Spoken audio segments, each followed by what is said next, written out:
আল্লাহ তাআলা হাসরের ময়দানে বলবে, হাত কথা বল। হাত কথা বলবেন, হে মালিক এই হাত তুমি বানাইছো, ডিউটি ছিল মা বাবার খেদমতে ব্যয় করবে, করে নাই।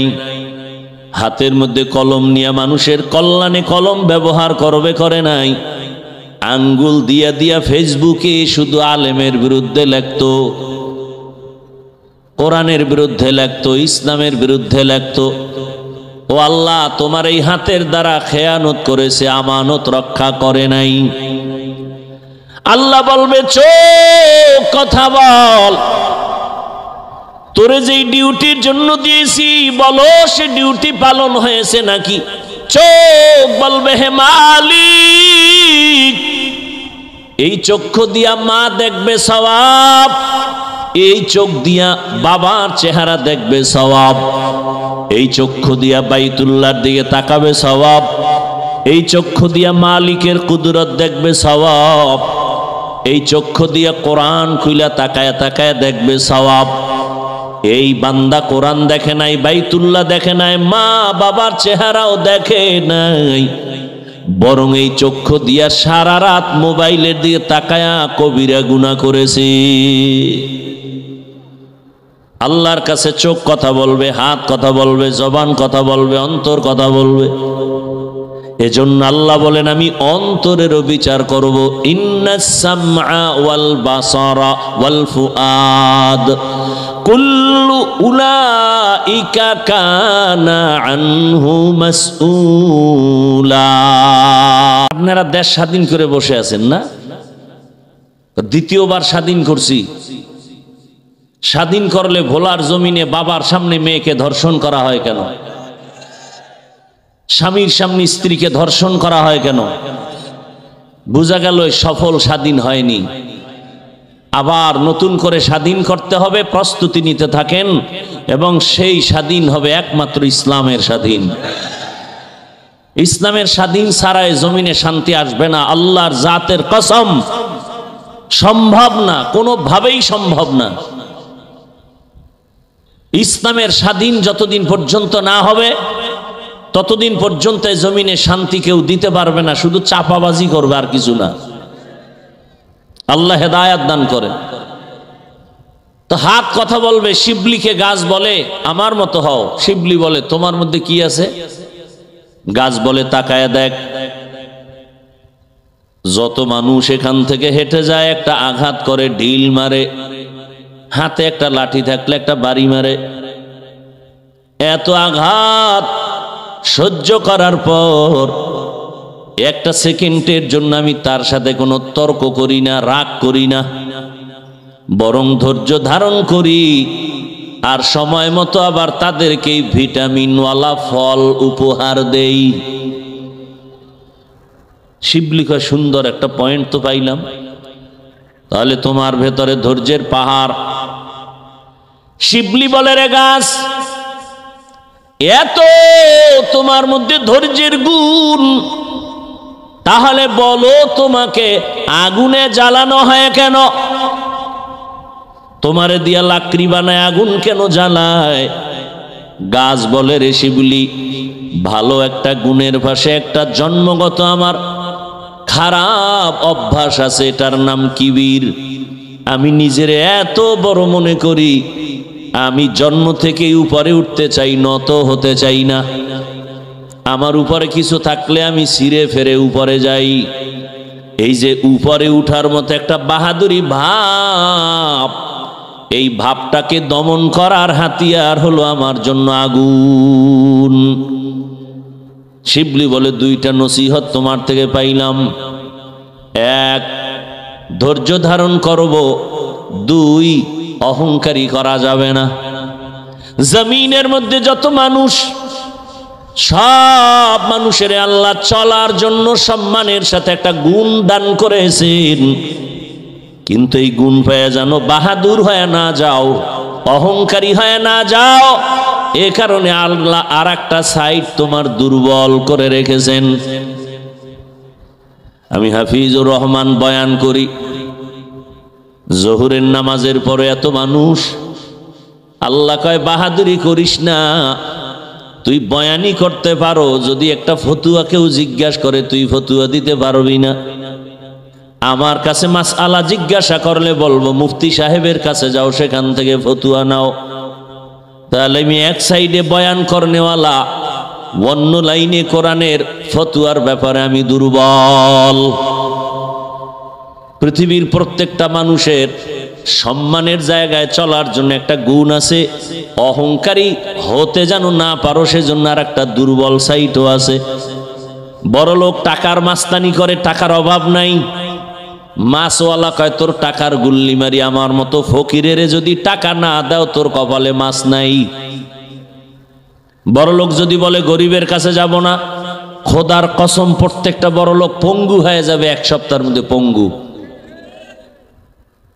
তাহলে গরিবের কাছে মাছ আছে, গরিবের কৃষকের কাছে চাল আছে, ডাল আছে, বড় লোকের পকেটে টাকা আছে। এবার গরিব বাহাদুরি করে আমার চাল আমার ডাল, বড় লোক বাহাদুরি করে আমার টাকা। গরিব কয় আমার চাল ডাল দিয়া 2-4 মাস খেয়ে পরে বাঁচবো, তোর টাকা দিয়া তোর 1 সেকেন্ড বাঁচার ক্ষমতা নাই যদি আমগো থেকে চাল ডাল না নেও। তাহলে বড় লোক বাহাদুরি করতে পারবা না, তুমি গরিবের কাছে টাকা। গরিব যদি নদীর মধ্যে গিয়া 100, 200, 300, 400 হাত পানির নিচে জাল ফেলে ইলিশ মাছ না ধরে, জমিনের কোন বড় লোকের মুখে ইলিশ মাছ যাবে না। মাছ ধরে দেয় কারা? গরিবেরা মাছ ধরে। ঘরের থেকে মাইয়া ফোলার থেকে বিদায় নিয়ে যায়, ফিরে আসতেও পারি নাও আসতে পারি। এত কষ্ট করে মাছ ধরে দেয়, বড় লোক তুমি খাও। কিছু নিমক হারামের আবার সেই গরিবের উপরেই জুলুম করে, আবার গরিবের উপরে জুলুম। আলহামদুলিল্লাহ। মনিটরের সাউন্ড আরো দাও। আলহামদুলিল্লাহিল্লাযী জাআলাশ শামসা ওয়াল কমারা বিহুসবান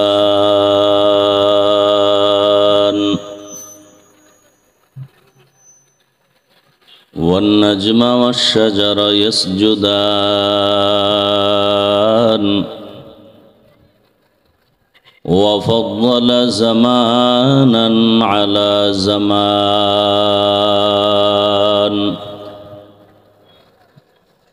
كما فضل مكانا على مكان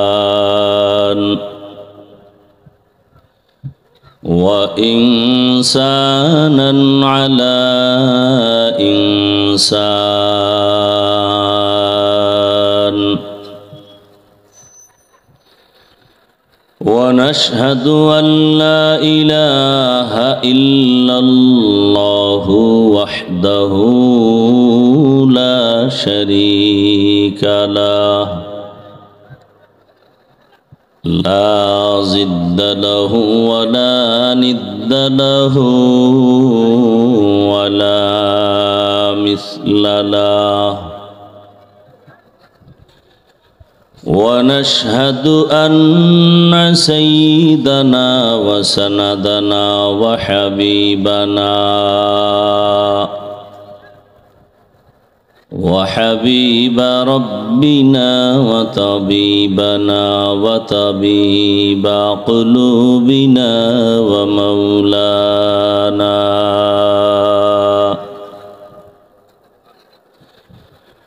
ومولانا محمدا عبده ورسوله اللهم صل على محمد النبي الأمي وعلى آله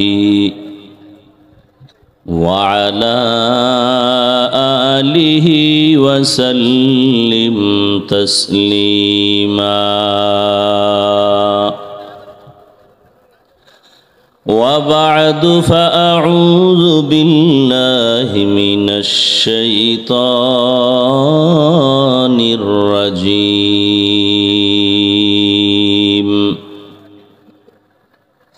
بسم الله الرحمن الرحيم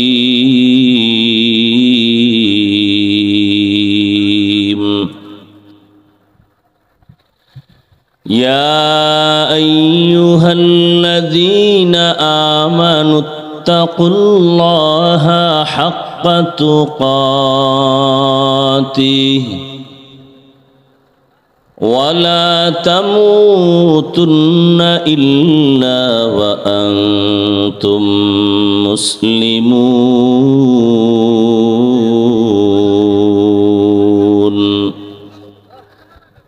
وقال رسول الله صلى الله عليه وآله وسلم ألا كلكم راعٍ وكلكم مسؤول عن رعيته صدق الله مولانا العظيم وصدق رسوله النبي الأمي الكريم ونحن على ذلك من الشاهدين والشاكرين والذاكرين والحمد لله رب العالمين سبحانك لا علم لنا إلا ما علمتنا إنك أنت العليم الحكيم رب اشرح لي صدري ويسر لي أمري واحلل عقدة من لساني يفقه قولي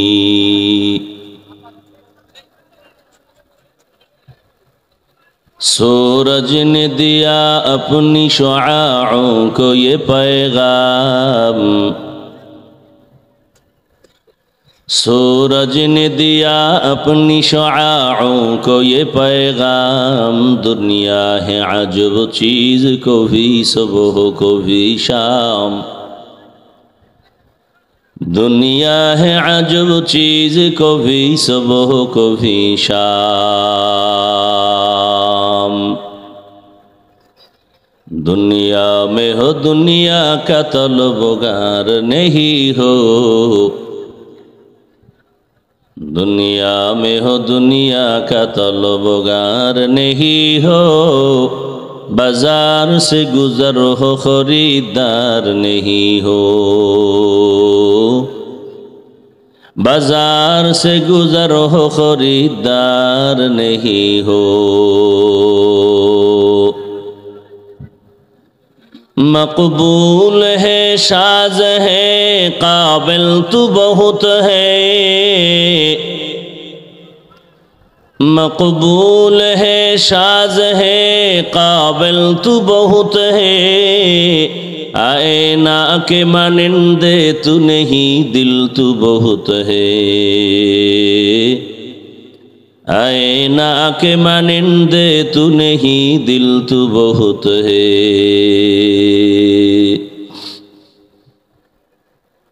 بل نہیں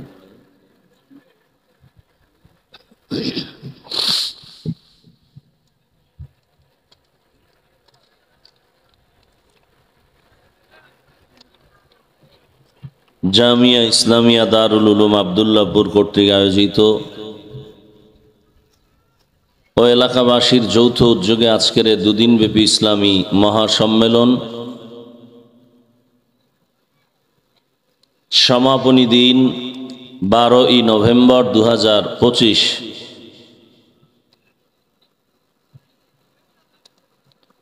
মহতি এ মাহফিলে উপস্থিত মোহতারাম সম্মানিত সভাপতি আলহাজ হযরত মাওলানা আনাস সাহেব দামাত বারাকাতুহুম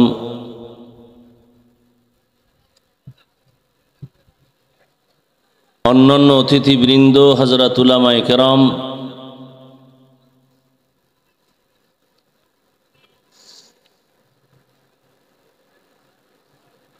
এলাকার বিভিন্ন জায়গা থেকে আগত আল্লাহ পাকের আশিকিন জাকিরিন শাকিরিন মুহিব্বিন মুরব্বিয়ান আযম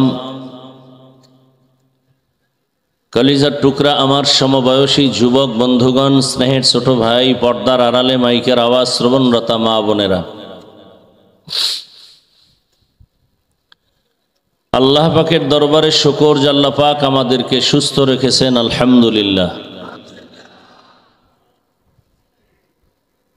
জীবনের এক অমূল্য সম্পদ আমাদের সুস্থতা। আল্লাহ পাক আমাদের এই সুস্থতাকে দায়েমান কবুল করেন।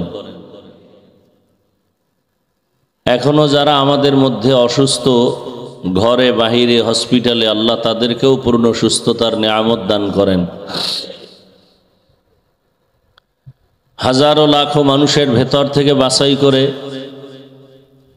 পৃথিবীর শ্রেষ্ঠ মজলিস, উলামায়ে আহলে হকের মজলিস, গুনাহ মাফের মজলিস, তওবা কবুলের মজলিসে বেহেশতের বাগানে আল্লাহ আমাদেরকে কবুল করেছেন, হাজির হওয়ার তৌফিক দান করেছেন। আর একবার শুকর আদায় করি আলহামদুলিল্লাহ। দরুদ ও সালাম সৈয়দুল মুরসালিন, রহমাতুল লিল আলামিন, শফিউল মুজনিবিন, খাতামুন নবিয়্যিন, সৈয়দুস সাকালাইন, ইমামুল মুরসালিন, শফিয়ে আযম, রসুল আকরম, রহমত আলম, নবিয়ুল আরব ওয়াল আজম, হাবিবে কিবরিয়া, আশরফুল আম্বিয়া, সৈয়দুল আম্বিয়া, শফিয়ে মাহশর, সাকিয়ে কৌসর, आक़ाए नामदार, मदीनह का ताजदार, आफ़ताब नबूवत, फ़ख्र मौजूदात, सय्यदुल मखलूक़ात, हज़रत मुहम्मदुर रसूलुल्लाह, सबाई मोहब्बत बड़ी सल्लल्लाहु अलैहि व आलिहि वसल्लमेर ऊपर। सर्वोपरि शुकर जादेर अक्लान्त परिश्रमेर माध्यमे आज सुंदर आयोजन, समय परामर्श अर्थ दिए दोया करे उपस्थित हुए माइक लाइट पैंडेलेर व्यवस्थापनार माध्यमे सहयोगिता जारा करेছেন एलाकार युवक बृद्ध व्यवसायी श्रमिक चाकुरीजीवी विभिन्न श्रेणी पेशार मानुष उलामाए केराम आइम्माए मसाजिद माद्रासा कर्तृपक्ष प्रत्येकকেই আল্লাহ পাকের খেদমতের বরকতে দুনিয়াতে শান্তি, পরকালে চিরমুক্তির ব্যবস্থা করে দিন। উলামায়ে হযরত আলোচনা করেছেন, ইনশাআল্লাহ আলোচনা আমার পরেও চলবে। আল্লাহ পাকে মাহফিলকে কামিয়াবির সাথে কবুল করেন। মাদ্রাসা এলাকাবাসী সবাইকে আল্লাহ কবুল করেন। আমি আপনাদের দোয়া নেওয়ার তাগিদে আসছি এবং সংক্ষেপ দু চারটি কথা বলার নিয়তে কোরআনে হাকিমের সূরা আলে ইমরানের এক আয়াতে করিমা তিলাওয়াত করেছি। নবীজির অসংখ্য অগণিত মহাবাণী পবিত্র হাদিস শরীফের মধ্য থেকে একটি হাদিসের অংশ পড়েছি। এখলাস ও রুহানিয়তের সমন্বয়ে সহি তরিকায়, সহি নিয়তে, সহি কিছু কথা আয়াত ও হাদিসের আলোকে আমি বলতে পারি, আপনারা শুনতে পারেন, সে তৌফিক আমার আল্লাহ আমাদেরকে দান করুন। ইয়া আইয়ুহাল্লাযীনা আমানুত্তাকুল্লাহা হাক্কা তুকাতিহ। আল্লাহ বলেন, হে দুনিয়ার মুমিন, তোমরা আমি আল্লাহকে ভয় করো, ভয় করার মতো হক আদায়। ওয়ালা তামুতুন্না ইল্লা ওয়া আনতুম মুসলিমুন। এবং তোমরা কেউ মৃত্যুবরণ করিও না মুসলমান না হওয়া পর্যন্ত। নবীজি হাদিসের মধ্যে বলেন, আলা সাবধান হে উম্মত, কুল্লুকুম রাঈন, তোমরা প্রত্যেকেই দায়িত্বশীল। অকুল্লুকুম মাসউলুন আন রাইয়াতিহি, এবং প্রত্যেকেই জিজ্ঞাসিত হবে তার দায়িত্ব সম্পর্কে, অর্থাৎ আল্লাহর আসামির কাঠগড়ায় দাঁড়াতে হবে। আয়াত ও হাদিসের তর্জমা শেষ। হাদিসের উপরে কিছু কথা। আল্লাহর রসুল যখন হাদিস সাহাবায়ে কেরামদের সামনে পেশ করলেন, সাহাবায়ে কেরামদের মধ্য থেকে কেউ প্রশ্ন করলেন, হে আল্লাহর রসুল, কে দায়িত্বশীল কার উপর? রহমতের নবী বিস্তারিত বললেন, যার অধীনে মানুষ থাকে আর ওই অধীনস্থদের যিনি গার্ডিয়ান হবেন তিনি হবেন অধীনস্থদের জন্য দায়িত্বশীল। যেমন প্রত্যেকটা সন্তান পিতামাতার অধীন, অতএব সন্তানের জন্য মা বাবা দায়িত্বশীল। স্ত্রীর দায়িত্বশীল স্বামী, কারণ স্ত্রী স্বামীর অধীন। প্রত্যেক ছাত্রের জন্য শিক্ষক দায়িত্বশীল। মসজিদের ইমাম ও খতিব মুসল্লিদের দায়িত্বশীল।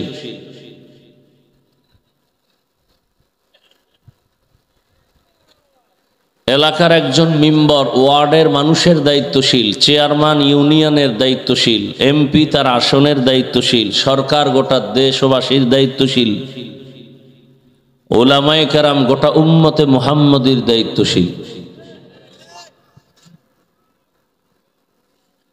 আর একজন সাহাবী দাঁড়ায় বললেন, ইয়া রাসূলুল্লাহ, আমার তো অধীনে কেউ নাই, আমিও কারো অধীনে নাই, আমার কি দায়িত্ব? আমার মা বাবা ভাই বোন স্ত্রী পুত্র কিচ্ছু নাই, আমি একা, আমার কোনো দায়িত্ব আছে? নবীজি বললেন, আপনি আপনার অঙ্গ প্রত্যঙ্গের দায়িত্বশীল। আল্লাহ দুটো হাত দিয়েছেন, দুটো চোখ দিয়েছেন, দুটো কান দিয়েছেন, এগুলো অনর্থক দেন নাই, প্রত্যেকটার আলাদা আলাদা ডিউটির জন্য আল্লাহ দিয়েছেন।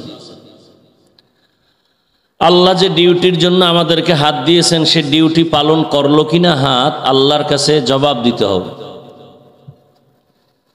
আল্লাহ হাসরের ময়দানে জিজ্ঞাসা করবেন, তোমার চোখ দিয়েছিলাম যে কাজে, সে কাজ কি চোখ করলো? যেই ডিউটির জন্য আমি হাত দিয়েছিলাম, সেই ডিউটি হাত পালন করেছে কিনা বলো।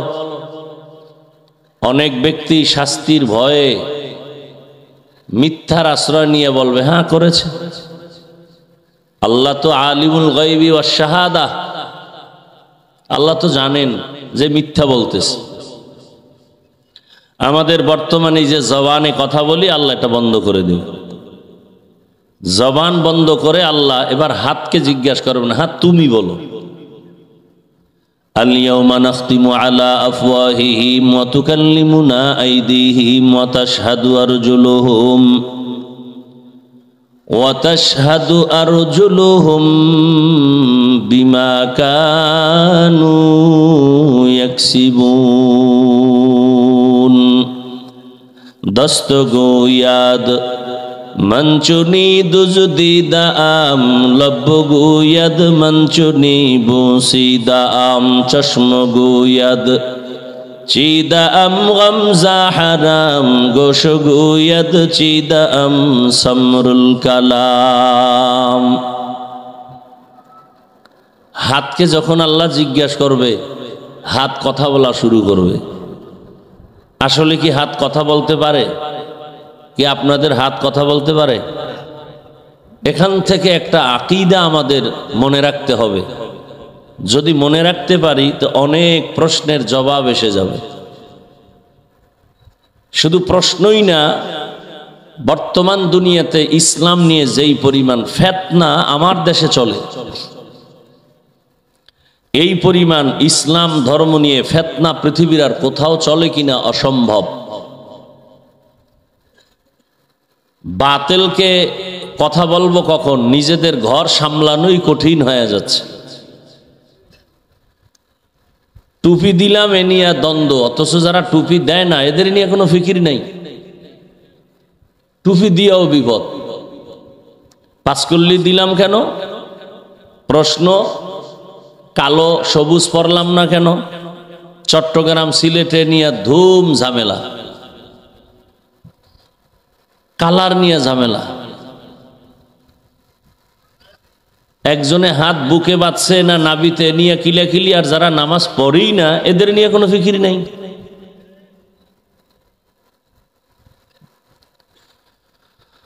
আল্লাহ। অথচ মক্কা মদিনায় আপনারা যারা গেছেন বা দেখছেন, সারা ওয়ার্ল্ডের সব লাইনের মুসলমান সেখানে থাকে, আসে হজে ওমরায়, ঠিক না? ওখানে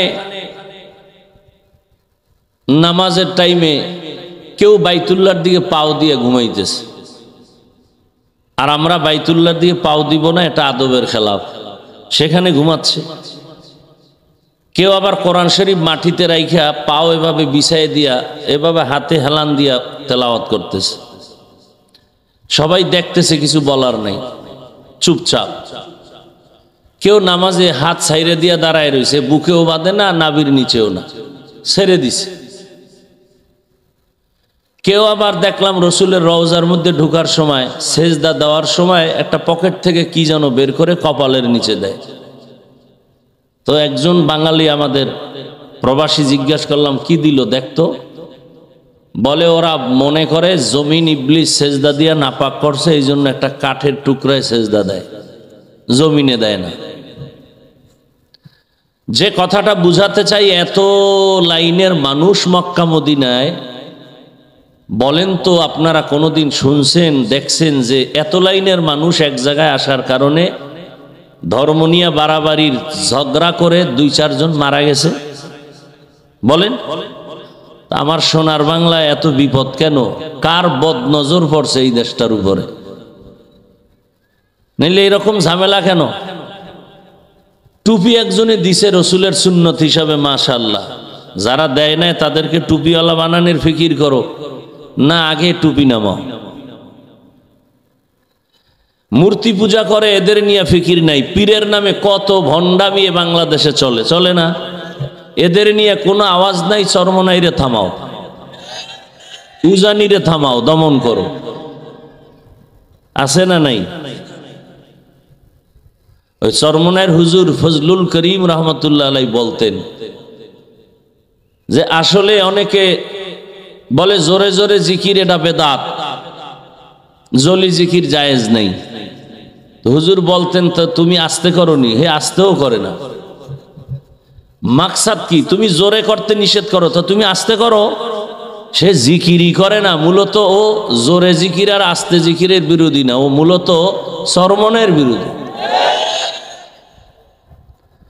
আচ্ছা, চরমনাই যে জিকির করে, ইল্লাল্লাহ জিকির করে, লা ইলাহা ইল্লাল্লাহ করে, শ্বাসে শ্বাসে জিকির করে, এটা চরমনাইয়ের ওই নদীর থেকে এই জিকিরটা উঠানো হয়েছে। যদি চরমনাইয়ের উপর আঙ্গুল তুলেন, এই টোটালটা নিয়ম অনুযায়ী চলতেছে। উজানির কারি ইব্রাহিম রহমতুল্লাহ আলাইহির সিস্টেম। উজানির কারি সাহেব তো শুধু কারি সাহেব না, সে 7 কেরাতের কারি এবং বড় আলেম। তিনিও যে এই নিয়ম চালু করছেন তার আব্বার থেকে না, তার বাবা নোয়াখালীর টাকা বালিশ বানায় ঘুমাইতো, দুনিয়াদার। সে এই নিয়মতান্ত্রিক সব সিস্টেম আনছেন রশিদ আহমদ গাঙ্গুহি থেকে। রশিদ আহমদ গাঙ্গুহি সে এই নিয়ম নিজের থেকে তৈরি করেন নাই, হাজী ইমদাদুল্লাহ মুহাজিরে মক্কি থেকে। হাজী ইমদাদুল্লাহ মুহাজিরে মক্কি নিজের থেকে নিয়ম তৈরি করেন নাই, তিনি আনছেন নূর মুহাম্মদ জানজানবী থেকে। তাহলে গালি রশিদ আহমদকে দেন? কোন মায়ের সন্তানের শক্তি থাকলে বলেন আমাদের সামনে রশিদ আহমদ গাঙ্গুহি উল্টাপাল্টা ছিলেন। সাহস থাকলে বলেন। বাংলার জমিনে চ্যালেঞ্জ দিলাম, কোন মায়ের সন্তান সাহস থাকলে রশিদ আহমদ গাঙ্গুহিকে কিছু বলেন, দেখি আপনার বুকের পাটা কত। ভণ্ডরা বেদাতিরাও জানে রশিদ আহমদ গাঙ্গুহিকে, সব ভণ্ডরাও জানে, যাকে পুরা ভারতবর্ষে ফকিহুন নফস বলা হয়, এলেমের সাগর।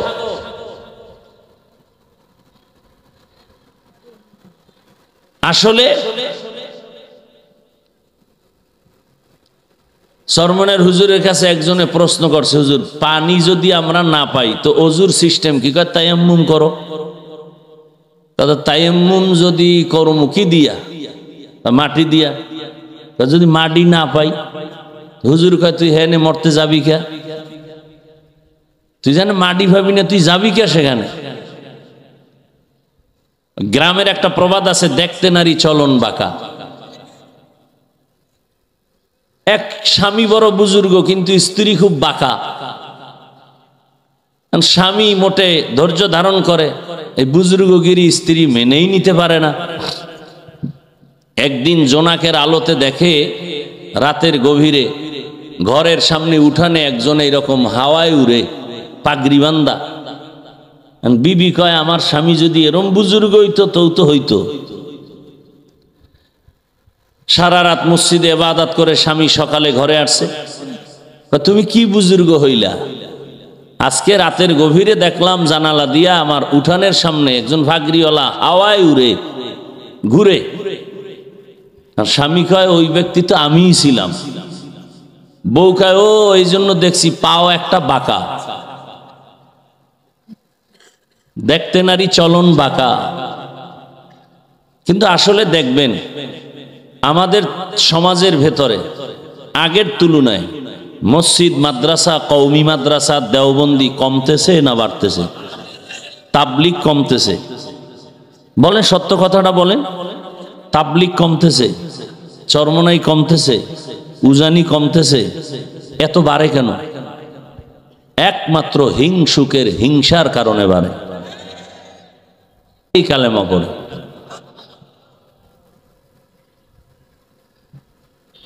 এজন্য কাউকে যদি আপনি উপরে উঠাইতে চান, বিরুদ্ধে লেগে যান, দেখবেন সে দ্রুত উপরে উঠবে।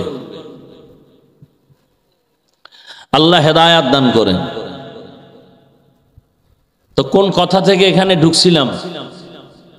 ও, হাত কথা বলবে।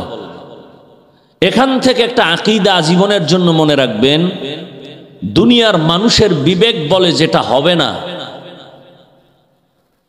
অসম্ভব, সেইটা আমার আল্লাহর কুদরতে সম্ভব। মানুষের বিবেক বলে মরা গাছে কথা বলতে পারবে না, এটাই বাস্তব। আকীদা থাকতে হবে, এটা সম্ভব না, আমার আল্লাহর কুদরতে সম্ভব। এই কথাটা মনে রাখতে হবে। গাছ কথা বলতে পারে না, এটাই বাস্তব, এটাই সত্য। কিন্তু আমার মালিকের কুদরতি ক্ষমতা থাকলে পারে। জুনায়েদ বাগদাদি, জগৎ বিখ্যাত কুতুবুল আলম, শেখ শিবলি রহমতুল্লাহ আলাই, জগৎ বিখ্যাত কুতুবুল আলম, রাস্তা দিয়া চলতেছেন। দীর্ঘ টাইম হাঁটার পরে ক্লান্তি আসছে, একটা গাছের ছায়ায় বসছে। গাছ কথা বলতেছে, এই শিবলি, জীবনে তো বহু বাহাদুরি করলি, আমার মতো যদি গুণ অর্জন করতে পারতি তো জীবন সফল হয়ে যেত। কে বলে? গাছ। এখন আপনি বলবেন এটা কিভাবে সম্ভব? জবাব দিছি একটু আগে, কিভাবে সম্ভব? আল্লাহর কুদরতে সম্ভব। এই আকীদা অন্তরে থাকলে কোন আল্লাহর বান্দা ওলিয়া উলিয়াদের কারামতের বিরুদ্ধে কথা বলবে না। নবীদের মুআজিজা যেমন সত্য, আউলিয়ায়ে কেরামদের কারামত তেমন সত্য। অলৌকিক যেটা সবাই পারে না, এটা আল্লাহ যারে দিয়া করাবেন। এটা নবীদের বেলায় হলে মুআজিজা, ওলিদের বেলায় হলে কারামত। দীর্ঘ বছর নদী শুকনা, পানি নেই। এলাকার সব লোক আইসা অভিযোগ দিল আমগো দেশের পানি নেই, নদী শুকনা বহু বছর। যাকে বললেন সে হযরত একটা চিঠি লিখলেন। চিঠি লিখে বলে, যাও এই চিঠিটা নদীর মধ্যে ফেলে দাও। এলাকার মানুষ ভাবে এটা কথা। আচ্ছা দেখি, চিঠি নিয়ে নদীর মধ্যে ফেলে দেওয়া মাত্রই বহু বছরের শুকনা নদীর মধ্যে পানির জোয়ার শুরু হয়ে গেছে। এখন আপনি সুবহানাল্লাহ বলছেন, কত আশেকরা নাউজুবিল্লাহ বলে বসে আছে। বলে এটা কেমনে সম্ভব? বহু বছরের শুকনা নদীতে চিঠি লেখছে, পানি আসছে, এটা গাঞ্জাখুরি কথা। পরে একজনের জিজ্ঞাসা, এই ঘটনাটা ঘটাইছে কে বলতো? তো একজনে কয়, সরমনের একজন খলিফা, ভালো আল্লাহওয়ালা, কয় কাফের। পরে কয় না না না, সরমনের না। তো কে? কয় তাবলিগের একজন মুরব্বী, কয় ডবল কাফের। কয় না হেও না। তো কে? কয় দেওবন্দের একজন আলেম, কয় ট্রিপল কাফের। কয় না তারাও না। তো কারা? এইবার ইতিহাসের পৃষ্ঠা উল্টাও। উল্টাইতে উল্টাইতে উল্টাইতে উল্টাইতে খুঁজা দেখে এই ঘটনা ঘটাইছে রসুলের সাহাবী হযরত ওমর। এবার কাফের কও তো জিব্বা টেনে ছিঁড়ে ফেলবো, বল ওমরের কাফের সাহস থাকলে। দুনিয়ার কোনো বিবেক ধরে না এটা যে নদীর মধ্যে পানি নেই, চিঠি লেখছে পানি শুরু হয়ে গেল। এটা একটা গাঞ্জাখুরি কথা। এমন যুগে জন্ম নিলাম বাংলাদেশে, যেই যুগে টুপি মাথায় দিয়াও আমার রসুলের সাহাবী ওমরের গালি দেয়। একজন একটা বাচ্চা নিয়ে গেছে একজন মুফতি সাহেবের কাছে দোয়ার জন্য, জিগার নাম কি? কয় ওমর। কয় দোয়া হবে না, যাও। ওমর ভণ্ড, বেদাতি। আউজুবিল্লাহ না নাউজুবিল্লাহ? এই পদ্মার এফারের ঘটনা অবশ্য বরিশাল বিভাগের একটু সাইডে পড়ছে, বরিশাল বিভাগে পড়ে নাই, বাইসে গেছেন। কিন্তু পদ্মার এফারের এক মুফতি সাহেব, নাম বলবো না। আর যে রে বলছে ওই বাচ্চার বাপ এসে আমাকে বলছে। এবার বুঝেন কোন জমিনে আমরা আছি আর কোন যুগে আছি। আর আপনারা দেশ স্বাধীন করে বসে আছেন না? দ্বিতীয়বার স্বাধীন করছি। স্বাধীন করলে ভোলার জমিনে বাবার সামনে মেয়েকে ধর্ষণ করা হয় কেন? স্বামীর সামনে স্ত্রীকে ধর্ষণ করা হয় কেন? বোঝা গেল সফল স্বাধীন হয়নি। আবার নতুন করে স্বাধীন করতে হবে, প্রস্তুতি নিতে থাকেন, এবং সেই স্বাধীন হবে একমাত্র ইসলামের স্বাধীন। ইসলামের স্বাধীন ছাড়াই জমিনে শান্তি আসবে না, আল্লাহর জাতের কসম। সম্ভব না, কোনোভাবেই সম্ভব না। ইসলামের স্বাধীন যতদিন পর্যন্ত না হবে ততদিন পর্যন্ত জমিনে শান্তি কেউ দিতে পারবে না, শুধু চাপাবাজি করবে আর কিছু না। আল্লাহ হেদায়াত দান করেন। তো হাত কথা বলবে, শিবলিকে গাছ বলে আমার মতো হও, শিবলি বলে তোমার মধ্যে কি আছে? গাছ বলে তাকায় দেখ। যত মানুষ এখান থেকে হেঁটে যায় একটা আঘাত করে, ঢিল মারে, হাতে একটা লাঠি থাকলে একটা বাড়ি মারে। এত আঘাত সহ্য করার পর একটা সেকেন্ডের জন্য আমি তার সাথে কোনো তর্ক করি না, রাগ করি না, বরং ধৈর্য ধারণ করি। আর সময় মতো আবার তাদেরকে ভিটামিনওয়ালা ফল উপহার দেই। শিবলি কয় সুন্দর একটা পয়েন্ট তো পাইলাম, তাহলে তোমার ভেতরে ধৈর্যের পাহাড়।